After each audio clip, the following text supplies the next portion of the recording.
Nasa series po tayo ng Gospel of John. Ano ho?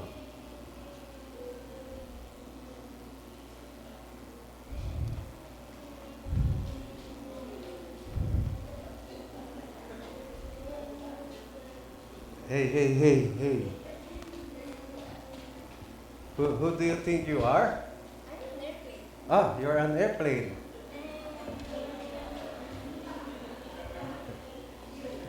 And how do you say so? Because I live in the airport. Ah, living in the airport does not make you an airplane. Sorry. Okay, good morning. Let's continue. Ano ho? John chapter 3 po tayo ngayon. Ano ho?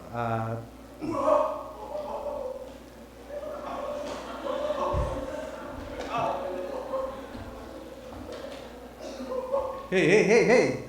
Who do you think you are? I'm a monkey. You're a monkey. And how do you say so? Because I live in the jungle. Oh, living in the jungle does not make you a monkey. Pero pogi kang pogi ha? Poging monkey. Okay, John chapter 3.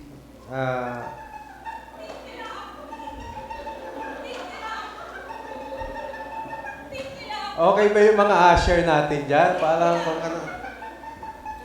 Hey. And who do you think you are? I'm a rooster. Oh. Pick me up. Rooster. And how do you say so that you're a rooster? Because I live in the chicken farm. Oh, you live in the chicken farm. You know, living in the chicken farm does not make you a chicken or a rooster. Sorry. John chapter 3, ano nga ho yung mga usher natin yan, kung ano-ano nakakapasok, ano. John chapter 3 verses 1 to 16 po yung ating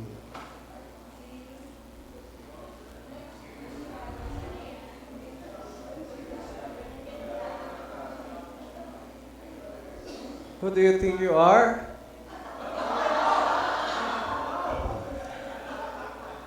Okay. Trip mo yan eh. Who do you think you are? I'm a Christian. Oh, you're a Christian. And how do you say so? Because I read my Bible. Oh, you read your Bible every day? I pray every day. You pray every day? I go to the church every Sunday. You go to the church every Sunday? I give my tithes. Oh, you give your tithes. And so you're a Christian. I'm sorry. Reading your Bible every day, praying every day, going to church every Sunday, and giving your tithes does not make you a Christian.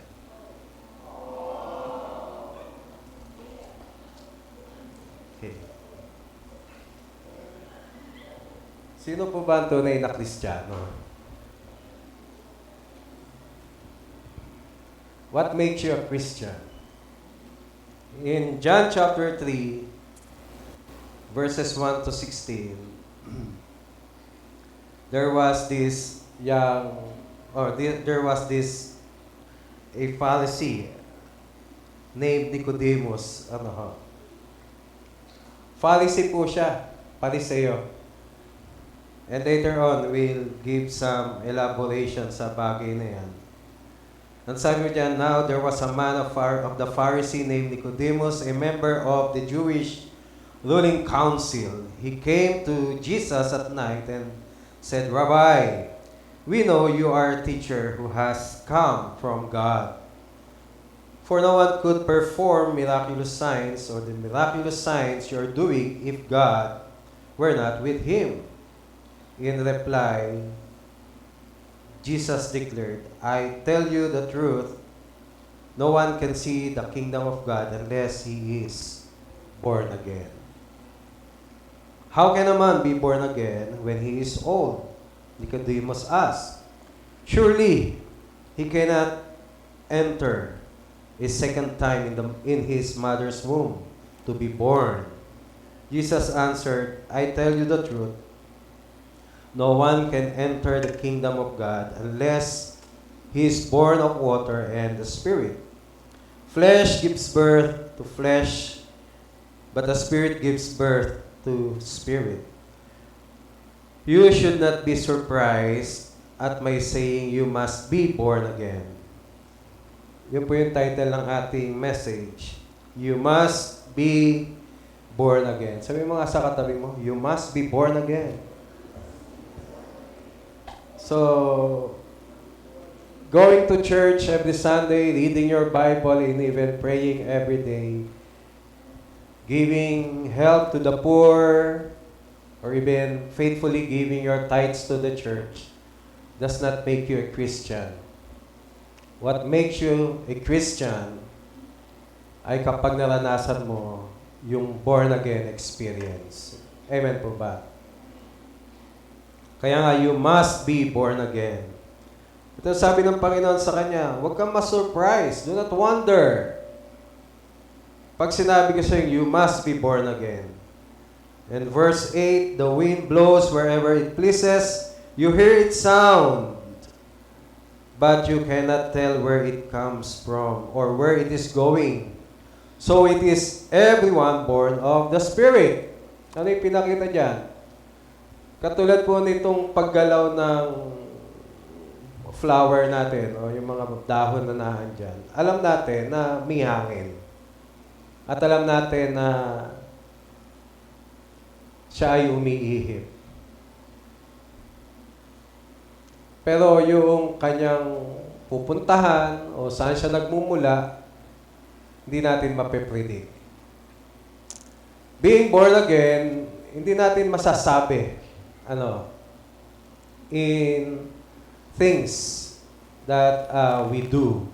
But it is something that happens within us that manifests in our life. How can this be? Nicodemus asked. You are Israel's teachers, said Jesus, and do not understand these things? I tell you the truth, we speak of what we know and we testify to what we have seen. But still you people do not accept our testimony. I have spoken to you of earthly things, and you do not believe. How then will you believe if I speak of heavenly things? No one has ever gone into heaven except the one who came from heaven. So the Son of Man. Just as Moses lifted up the snake in the desert, so the Son of Man must be lifted up, that everyone who believes in him may have eternal life. For God so loved the world that he gave his one and only Son, that whoever believes in him shall not perish, but have eternal life. Surprisingly, yung John chapter 3, verse 16, the very heart of the gospel, or heart of the Bible, na sinasabi natin is located in this chapter where the Lord Jesus Christ discussed about the born-again experience. Nakita niyo po ba yun? No, yung John 3:16 na pinakikita dito na yung pinakapuso ng Diyos, pinakalayunin ng Diyos, na kaligtasan para sa mga tao, ay located rin doon sa chapter and conversation na meron siya kay Nicodemus na kanyang binanggit, yung pagiging born again. To review, nakita natin sa chapter 1 that Jesus Christ is the Logos. And Logos, in their concept, ito ay rational principle that governs everything, the universe and everything. And then nakita itong magandang kaunawaan upang mailapat sa pagkaintindi ng mga tao kung sino si Jesucristo. That Jesus Christ is the Logos, the rational principle that governs everything. Kaya nga, binanggit sa chapter 1 that Logos, Jesus Christ, was with God in the beginning. At binanggit din po doon that He, the Logos, the Word, is God. At ang sabi doon, kung wala si Jesucristo, walang malalalang o walang malilikha. Because everything was created with Jesus Christ. So, ipinakikita dito sa chapter 1 that He is the eternal God, that He is one of the triune God, the Son, na si Jesucristo, na ating Panginoon, na siya yung may lalang ng lahat ng bagay, siya yung liwanag, siya yung buhay. And this Logos, the Word, ang sabi sa verse 14 ng chapter 1, became flesh. Nagkatawang tao so that we can fully understand Him. Kaya nga doon sa sinabi ni John, na masdan namin ang kanyang kalwalatian at ang kanyang katotohanan. Puspos ng biyaya at katotohanan. Full of grace and truth, ang sabi niya. And then in chapter 1 ng 1 John, binanggit din po doon na itong Hesukristo na ito ay kanilang namasdan, nahawakan, nakasama. Kaya nga sabi niya, ang tunay na fellowship is with the Son and with God the Father. Kaya nga yung tunay na fellowship na meron tayo is through Him alone. Amen po ba? At makikita din po natin doon sa chapter 1 that Jesus Christ is God Himself. He is the rational principle that governs everything. Kaya nga napakaganda na ikaw at ako ay nagpapailalim sa Panginoon. Isn't it wonderful that the one who governs your life is somebody na sensible, na somebody na may karunungan, somebody na may magandang plano. Kasi ang opposite ng rational ay ano? Irrational. Walang purpose. Walang layunin. Hallelujah. Ang Diyos natin na nag-govern ng ating buhay, hindi po siya yung Diyos na impulsive. Unpredictable. Ang Diyos natin, no. Sa simula hanggang wakas ng iyong buhay, may magandang plano siya para sa iyo. That the only thing that we need to do is to respond by faith. Then in chapter 2, nakita natin how He can turn even the ordinary into special and best wine. Katulad ng water. He turned it to be what? The best wine. Na may kakayahan siyang baguhin ang buhay natin, baguhin ang ating sitwasyon. If we just allow Him to do it in our life. Amen po ba? Kaya niyang baguhin lahat. He can compress time. Yung matagal mo nang pinagpipray, yung matagal mo nang pinag-iipunan, yung matagal na proseso na iniisip mo matagal pang darating, kaya niyang gawin yan ngayon din para sa'yo. Amen po ba? Kasi ang tagal ng proseso para maging best wine, ang best wine. Ang haba ng process noon. At alam ko, pagka pinag-usapan ng wine, mas matanda yung wine, mas masarap. All this, but goodies, ang sabi. Lalong sumasarap. Kaya nga dapat yung ating pananampalataya, yung ating pagiging Kristiyano, yung pagiging tao, no, na nilikha ng Diyos para sa atin. Habang tumatagal tayo sa pananampalatayang ito, lalo tayong tumatamis. Amen po ba? Lalong sumasarap. Masarap kasama, masarap kausap, masarap ka fellowship. Dapat lalong tumatamis yung pagsasama na mag-asawa, na mag-ama, magkakapatid, hindi pumapait. Dapat lalong sumasarap. Then here in chapter 3, highlighted po dito yung born again. Kaya nga ang title natin, You Must Be Born Again. At sabi ko nga po, surprisingly, yung heart of the gospel na tinatawag natin, yung John 3:16, is also located in this chapter where Jesus Christ directly told and declared it to Nicodemus that he must be born again. Alam po ninyo, nung nag-approach si Nicodemus kay Jesus Christ, Walang kaabog-abog. Very direct. He strike the real issue of the heart of Nicodemus. No drama, no tricks. Walang dekorasyon. Walang pa sikot-sikot. But directly, as sabi niya, you cannot see the kingdom of God unless you are born again. At yung sumunod sinabi niya, you cannot enter the kingdom of God unless you are born again. Kaya nga sabi, do not be surprised pag sinabi ko sa iyo, you must be born again. What is seeing the kingdom of God and what is entering the kingdom of God? By the way, what is the kingdom of God? Of course, sa kalangitan, we call it the kingdom of God. At alam din natin na sa future, the kingdom of God ay talagang physically mararamdaman natin. Amen po ba? Pero right now, what is the kingdom of God? We're not waiting for the future to the kingdom of God to come. Even right now, you can experience the kingdom of God. Amen po ba?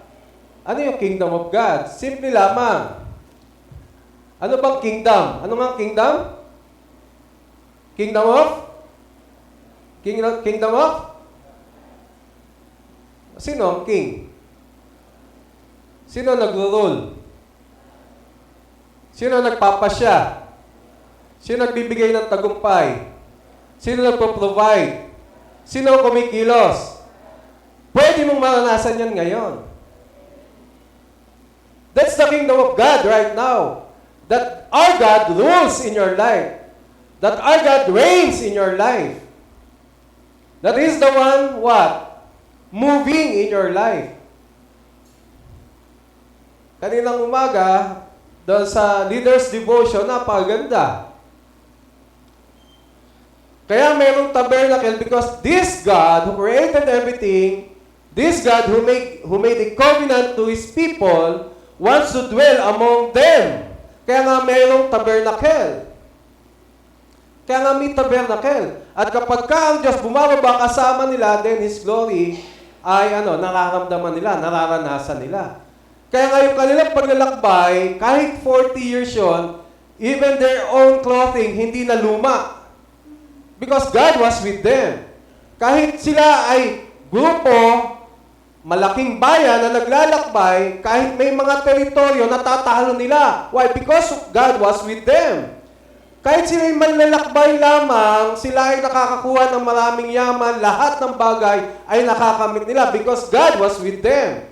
Because definitely God was ruling over them. Kaya nga nasaktan ng Panginoon nung sila pumasok doon sa land during the time of Samuel, ano ang sabi ng tao? Ano ang sabi ng kanyang bayan? Bigyan mo kami ng hari. Hindi nila napansin na mula doon sa kanilang paglalakbay hanggang makapasok sa lupang pangako, God was there ruling over their life. And He was the king ng kanilang buhay. And then, pagdating doon sa lupang pangako, they rejected God as their king. Kaya nga sabi ng Panginoon kay Samuel, huwag kang malungkot, Samuel. Hindi ikaw ang nireject nila. It was me. They rejected. Ang gusto kong ipunto, sa paglalakbay natin sa buhay na ito, we can experience the kingdom of God. Now, what is seeing the kingdom of God? And what is entering the kingdom of God? Kung ikaw ay born again. Seeing is what? More of appreciating the work of God in our life. Kung ikaw ay born again, ma-appreciate mo yung ginagawa ng Diyos sa buhay mo.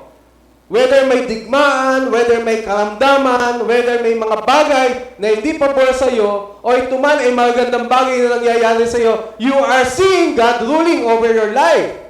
At sino lamang ang nakaka-appreciate? Kapag ikaw ay born again. Kaya nga kung ikaw ay born again, kahit dumating sa iyo ang maraming digmaan, dumating sa iyo ang maraming kasalatan sa buhay, you will still choose to walk with God because you appreciate the work of God in your life. Look at Job. Isa na sa pinakamasamang pangyayari sa kanyang buhay o sa isang tao sa buong Biblia. Sobrang sama ng kanyang nangyari sa kanyang buhay. And yet, hindi siya humiwalay. Because He saw God. Yes, may mga questions siya. Basahin mo yung Job. May mga malalalim siyang tanong sa Diyos. John chapter 14 nga, Job chapter 14, ano sabi niya? Pambihira, ang buhay ng tao sa mundo, maiksi na lamang, tapos lipos pa ng kasamaan. Ganon niya pinapakita yung kanyang disappointment sa kanyang buhay. Doon niya nakikita. Because totoong tao. Pero bukod doon, hindi niya tinanggihan ng Diyos. Hindi niya tinalikuran ng Diyos. Kaya nga at the end, the Lord returned back everything. Doble. Yung mga nawala sa kanya, ibinalik ng Panginoon. So mga kapatid, seeing the kingdom of God is appreciating the work of God in our life. Yan ay magaganap lamang kapag ikaw ay na-born again. Kaya we cannot just, anong tawag dito, wonder, bakit may mga nagpo-profess na sila yung mga mananampalataya, pero nung dumating na yung mga kapigatian, they deserted God at lumayo sila sa Panginoon. Ang tunay na na-born again, na-appreciate niya ang Diyos because he was able to see God ruling over his life. Kahit sa blessing, may mga Kristiyano, umaalis, tumatalikod, mga professing Christian, tumatalikod, hindi dahil sila hirap na hirap sa buhay. May mga nagsasabing sila yung mananampalataya, dumating sa kasaganaan, nakalimutan na ang Diyos. Ito nga yung lagi nating nasasabi noon, pray ng trabaho, nung nagkatrabaho, wala na. Wala nang prayer. Buti pa nung walang trabaho, pray ng pray. Nung nagkatrabaho, trabaho, wala nang pray. Nagkapalit na. They deserted God. And look at what Peter said. Doon sa John chapter 6, when everyone deserted Jesus Christ. Ano sabi ni Jesus Christ sa kanya? Kayo din ba? Hindi ba kayo aalis? Ano sabi ni Peter? No, hindi kami aalis because you have the word of eternal life. May appreciation. Do you still appreciate God right now? Yung ginagawa niya sa trabaho mo, ginagawa niya sa kalusugan mo, ginagawa niya sa pamilya mo, ginagawa niya sa pag-aaral mo, na-appreciate mo ba ang Diyos? Kaya nga yung pagiging Kristiyano, hindi lamang yung kayo nagbabasa ng Biblia. Hindi lamang yung ikaw ay nananalangin. Hindi lamang yung ikaw ay dumadalo. It is more than that. You are appreciating everything that God is doing in your life. Remember, kaugnay ito doon sa sinabi na Logos. He is the rational governing person working in our life. Rational. May sense yung ginagawa niya. It does not mean na ito'y maayos lagi pa sa pakiramdam mo. You still hold on to this Logos kay Jesus Christ, the Son of God, who became flesh, na kahit sa ating mga kahinaan, nakikita natin ang governing principle which is rational, purposeful, intelligent, loving, faithful purpose para sa ating buhay. Amen po ba? This is our God. Ito ang ating Panginoon. Enter. Seeing the kingdom unless you are born again. Entering the kingdom unless you are born again. What is entering? This is personal experiences. You enter there. Kaya nga, magka-partner ito as you walk through this life. Because you are born again, nakikita mo sa paligid mo, na-appreciate mo yung pagkilos ng Panginoon sa kasaysayan, sa economy, sa politika, sa trabaho, sa pamilya. Nakikita mo, na-appreciate mo, Lord, thank you po. Hindi yung tumaas lamang nag-shoot up yung presyo ng gasolina, ayaw na natin. Hindi yung nag-fail yung ating kapatid sa ating expectation, ayaw na natin. No. We still God behind all these situations na meron tayo. And that is seeing God. And what is entering? You yourself have personal testimonies. Kung sino ba yung ruling party, our God, that is reigning in our life. Nakakatuwa po itong tagpo na ito . Ang ganda-ganda ng bungad ni Nicodemus. Ang sabi niya, Rabbi, we know that you are a teacher who has come from God, for no one could perform the signs you are doing if God were not with him. Ang ganda eh. Naniniwala ko itong conversation na ito, hindi po ito conversation na nagsisigawan, hindi po ito conversation na hindi magkaintindihan, hindi po ito conversation na madalian. Kaya nga po sinasabi na isang reason why Nicodemus pumunta kay Jesus Christ at night time para magkaroon ng quality time. Aside from the fact na sinasabing marahil umiiwas siya sa maraming tao na makakita sa kanya because he was a Pharisee. Part ng Jewish ruling party. Sanhedrin. Ang mga Sanhedrin po, sila po yung dumidinig sa mga case o mga cases ng bayan ng Diyos. Sila po yung humahatol. Actually, the Sanhedrin, they are the ones na nagsabing ipako si Jesus Christ sa krus. So pagdating sa ganitong bagay, sila yung nakakaalam ng batas. Kaya nga, kapag ikaw ay Pharisee, dapat matalino ka and well-versed ka sa kautusan.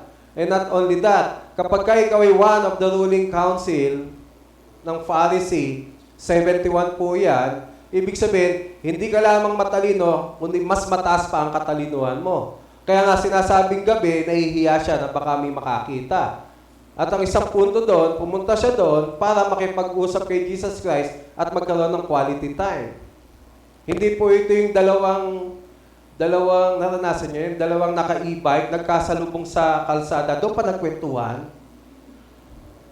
May mga ganon no? Hindi po ganon yun. Masarap businahan ng malakas. Powerful lang yan ang mga e-bikers eh. Sorry po sa mga naka-e-bike. Isa nakakita kasi ako eh. Nakapang-zumba pa yung dalawa. Ba't ba hindi nyo itabi? No. So ito po yung quality na pag-uusap. At may respect. Because Nicodemus called Jesus Christ what? Rabbi. Teacher. Just imagine, maganda yung posisyon niya, but he addressed Jesus Christ as what? Rabbi. Rabbi. Guro. Teacher. Professor. Parang gano'n. Prof. Sir. Pero ano sabi ni Jesus Christ sa kanya? You must be born again. What is born again? Nowadays, it has become what? More of an identity ng grupo. At doon ako sumisimba sa church na yon ng mga born again. Naging identity na lang ng grupo. Identity than a reality or experience. It has become an identity ng mga Bible-believing group or individuals. Naging sekta na ang born again. Naging titulo na lang. Naging reliyon ang born again. In reality, or biblically, born again is an experience na naganap sa sino mang nanalig kay Kristo. Ito ay karanasan. Kaya nga, huwag kang lalabas sa bahay-sambahan ngayon kung hindi mo natitiyak na ikaw ay nakaranas na ng born-again experience. Ang pagiging born-again at pagiging mananampalataya, hindi ito basta-basta pag-anib sa isang grupo, nagpapahayag ng kanilang karanasan. Kung hindi ito mismo ay personal na encounter kay Jesus Christ. That's why I told you, kung natatandaan ninyo, ang discipleship nagsisimula yan sa authentic personal encounter with Christ na pinagtitibay ng salita ng Diyos sa kanyang buhay, ng pagkilos ng banal na Espiritu, paglago ng kanyang pananampalataya. Kaya nga, kung sinasabi mong born again ka, at hindi mo nararanasan ang salita ng Diyos sa iyong buhay, wala kang paglago sa iyong pananampalataya, well, you better check yourself. Ang born again literally means born from above. Pinanganak ka sa kataasan, sa kalangitan. Kaya nga sa chapter 3 verse 6 na binasa natin, anong sabi? Flesh gives birth to flesh. Nung ipinanganak ka ng nanay mo, because that is giving birth to flesh, naging flesh ka na. Flesh gives birth to flesh. Meron po ba sa atin ditong hindi ipinanganak? Ano ka, singaw? Lahat po tayo ipinanganak. Amen. Nung ipinanganak ka ng nanay mo, flesh ka na. And that's our first birth. Kaya nga sabi ni Jesus Christ, flesh gives birth to flesh. Sineselebrate natin yung birthday na yan. Amen po ba? Kaya lang kung minsan, kinakalimutan na natin yung edad natin. Ang importante, pinanganak tayo. Amen. Flesh gives birth to flesh. Pero sabi ni Jesus Christ, what? But the Spirit. Capital letter yung S ng Spirit. But the Holy Spirit, gives birth to Spirit. Ang nagpanganak sa atin, the Holy Spirit. Flesh gives birth to flesh, Spirit, the Spirit gives birth to Spirit. So yan po yung pagiging born again. Born from above. Isit nilang ka sa langit.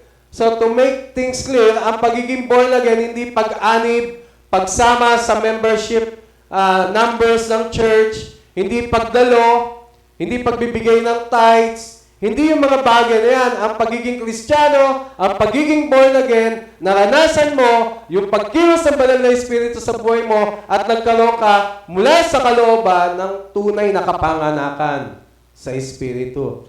Kaya nga binigyan tayo ng bagong Espiritu. Amen po ba? Through the Holy Spirit.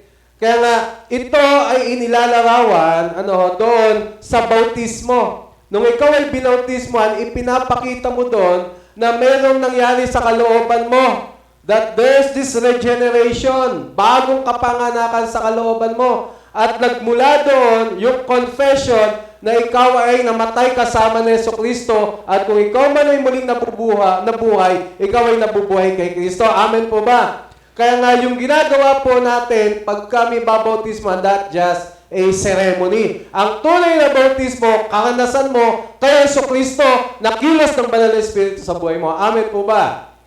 Kaya nga hindi natin binabautismohan yung walang katiyakan ng kaligtasan. Though minsan sumasablay. Kasi may mga ganyan makikipila, makikisama. Pero along the way, ang tunay na born again, may transforming work na ang Holy Spirit sa buhay niya. Born from above.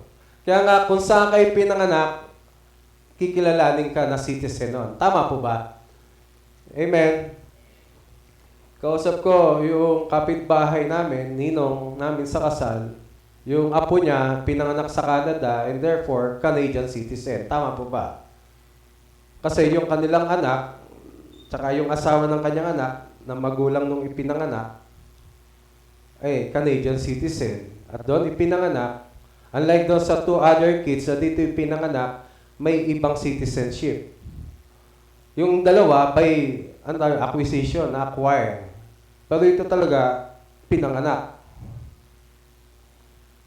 Ang point dito, kung saan kayo pinanganak, doon ka kikilalanin na citizen. Tama po ba? Kaya nga, when you are born from above, kikilalanin kang citizen ng kalangitan. Amen.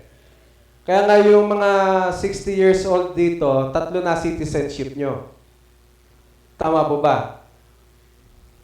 Filipino citizen, senior citizen, at saka heavenly citizen. Kung born again ka.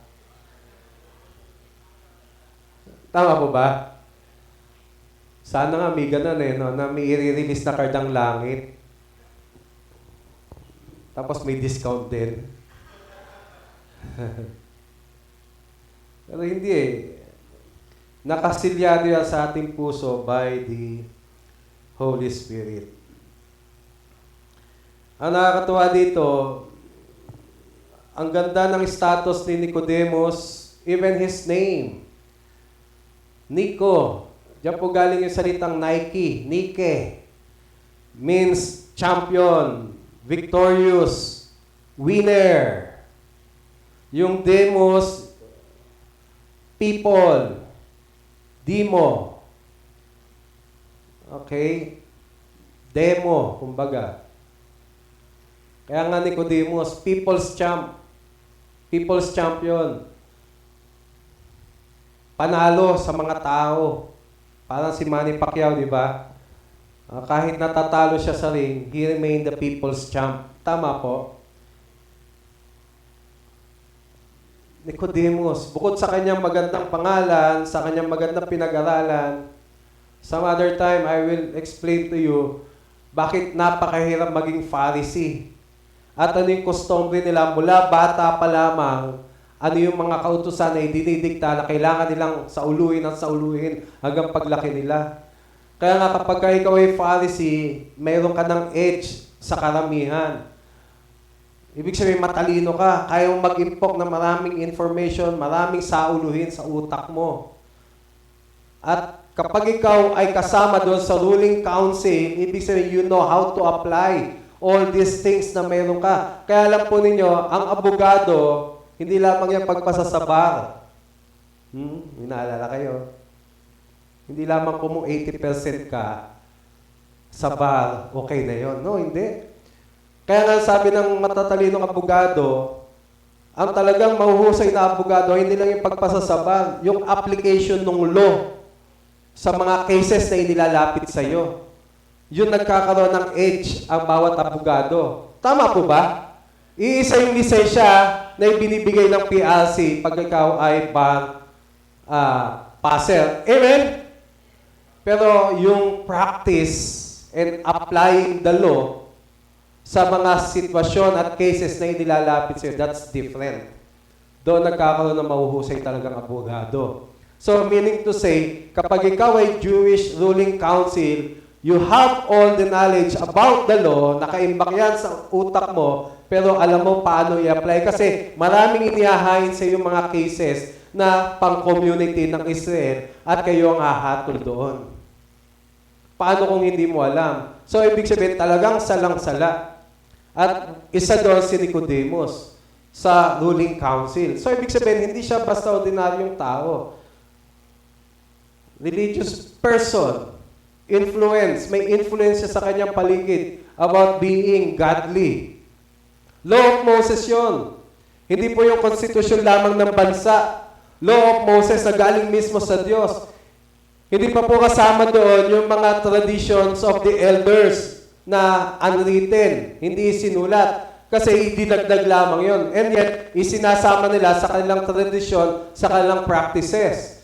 So isipin nyo, sandamakmak. And because of that, meron siyang magandang image sa maraming tao. Pero isa ang kulang sa kanya, sabi ng Panginoon, hindi siya born again. That's why Jesus Christ told him, you must be born again. Okay, let's conclude. The title is, You Must Be Born Again. You, ikaw, ako. It is a personal experience. Amen? You.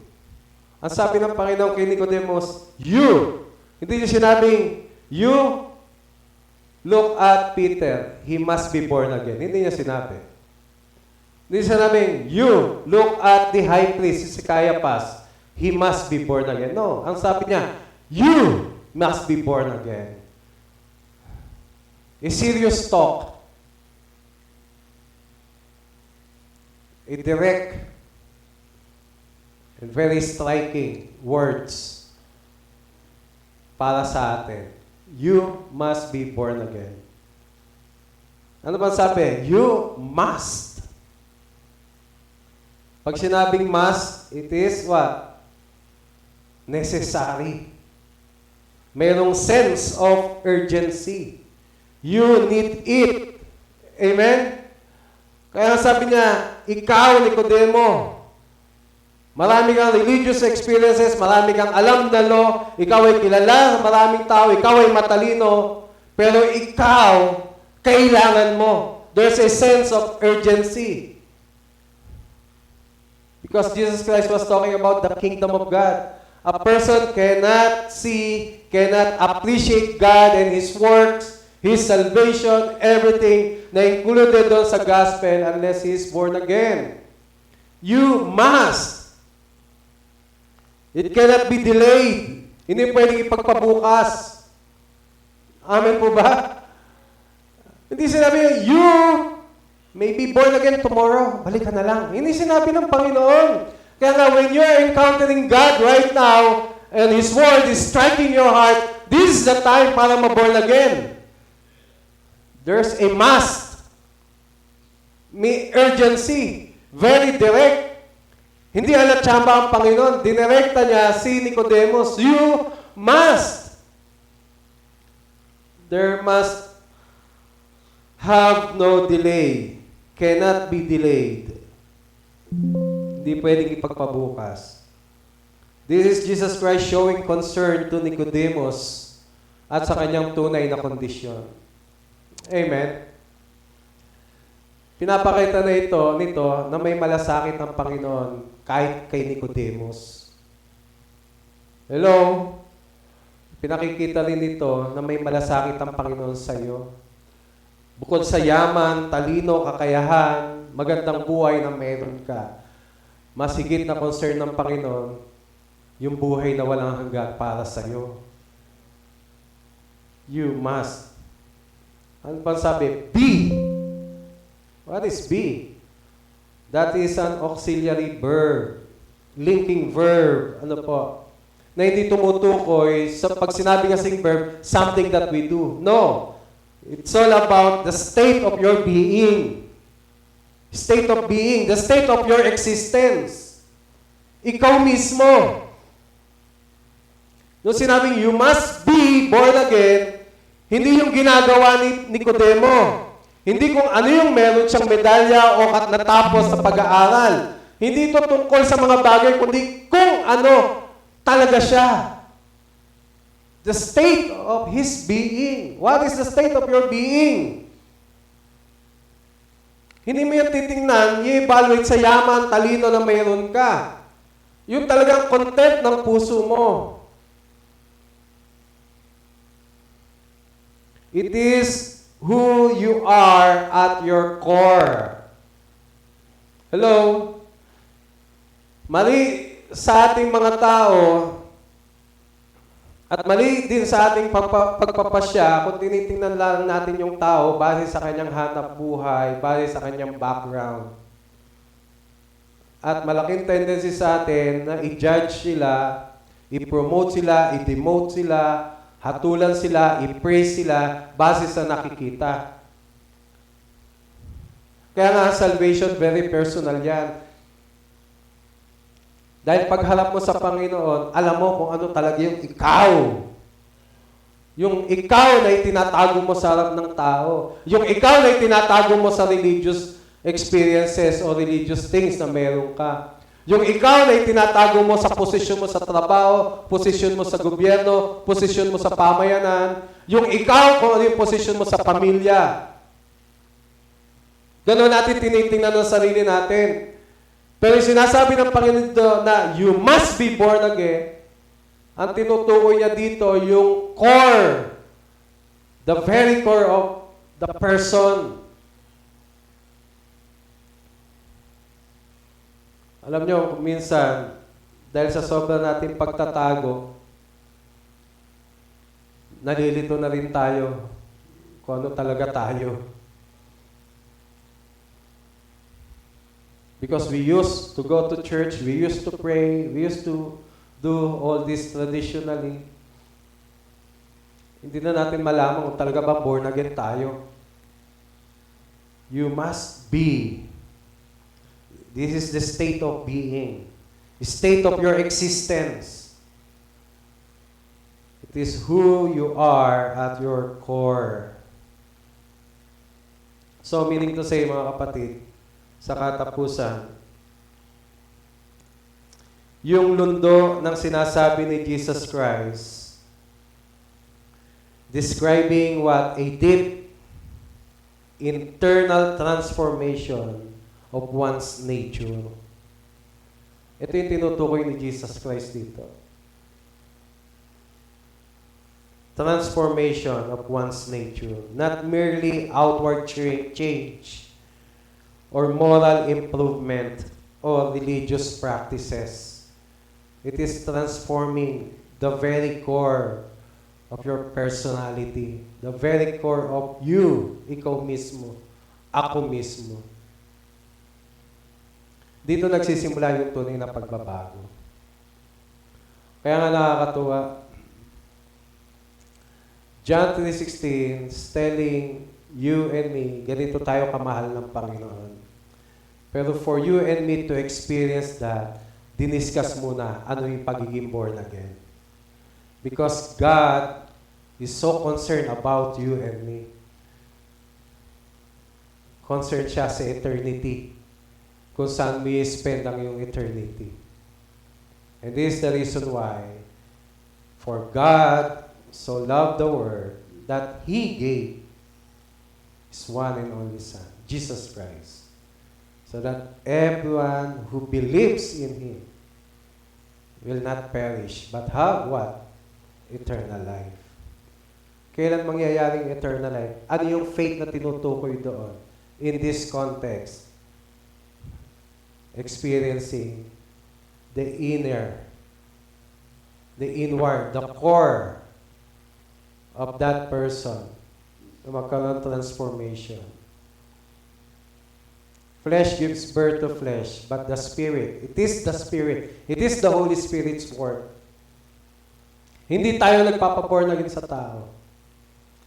Sa evangelism team, hindi tayo nagpapaborn again sa tao. Sa mga kapatid natin, sa mga nanay at tatay natin na sineshare natin ng Word of God, hindi tayo ang nagpapaborn again sa kanila. That's why we acknowledge the work of the Holy Spirit. It is the work of the Holy Spirit. Amen? Tayo pong lahat ay yumuko at tayo po'y manalangin.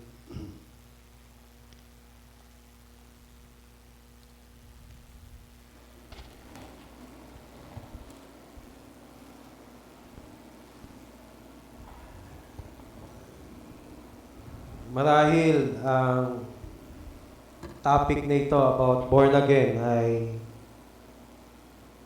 sinasabi mong masyado ng basic.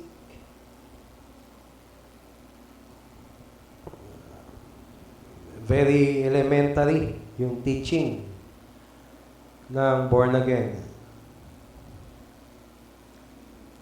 I-compare mo naman kay Nicodemus in terms of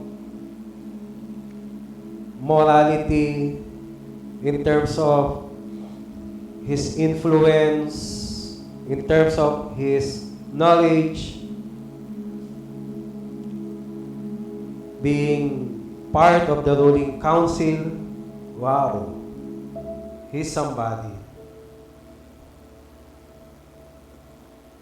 Baka katulad din natin si Nicodemus, sasabihin, uy, that's basic.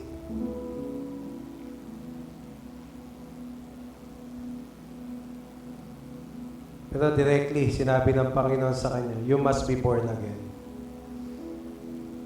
Because Jesus Christ is the core, the inner, that center na meron si Nicodemus. So empty. You must be born again. Mga kapatid, ayoko pong yung issue na ito sa ating personal na pagtakad sa Panginoon ay matakloban ng mga bagay na ginagawa natin. Kasi kung hindi ito tunay na naranasan mo, ang lahat ng ginagawa mo, hindi magkakaroon ng kabuluhan sa kaharian ng Diyos. Ito rin yung dahilan. That's why we appreciate the work of the Spirit in our life. Because the Spirit regenerates us. It is the Spirit who gives birth to the Spirit. Kaya nga mga kapatid, it's so important for you and me na matiyak natin na tayo'y pinanganak sa kalangitan. Tayo pinanganak doon sa langit. Hindi lamang tayo pinanganak dito sa lupa, kundi meron tayong bagong kapanganakan doon sa kalangitan, which is more important. If the Holy Spirit is speaking to you right now, and maybe you have come to the thought na, oo nga, parang hindi ako tiyak na na-born again talaga ako. Or maybe this message made it clear to you na you need to be sure na ikaw ay born again talaga. Remember, born again is not joining this church. Remember, being born again is not being part of the list ng members. Not even part of the ministry. Being born again is listed doon sa kalangitan. Kaya nga kung ikaw mismo sa oras na ito, na-realize mo, yes, Lord, I need to be sure. And the Holy Spirit is working to you right now. Open your heart to Him. And ask the Lord, bigyan mo ako ng bagong kapanganakan. I need that regeneration, that rebirth. Yes, come to Him right now.